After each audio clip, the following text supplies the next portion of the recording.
finder Romario. Romario slipper igennem, men der er vinket for inden for offside. Men Frank Arnesen, som jeg siger, så altså skal jeg lige sige, når du sagde Stavre, så Lise Lerby, Romario. Det er 27 minutter, og stillingen er altså 1-0 til Støjer. På mål scoret af Kift i luften, Jovan, Romario. Ja, Romario prøver faktisk at tage bolden til sig i den pressesituation, men får frispark. Lerby. Igen Romario. Kift. Ja, så frispark begået af Bombesco. Bombesco, der formentlig skal afløse Rødnis, der blev udvist i Københavns Idrætspark, da rumænerne og Danmark mødes her den 15.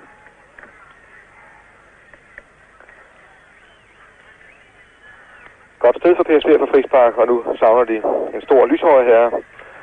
Kuhmann, som vi har set score så mange gange fra PSV. Hvad er det første halvleg her på Romario og Flemming Poulsen offside?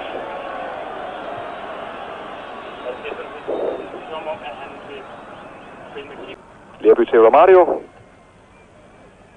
Glimrende til Romario.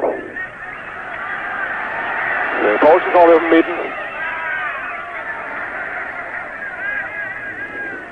Jeg har det ikke godt i de smattede fører. Jeg tror, at de skal være tilfredse med et lille nederlag. De bør ikke lave noget lige pludselig, så scorer han altså.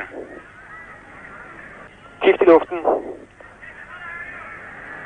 Romario og Lerby bagved sig. Angreb. Og der er en udskiftning på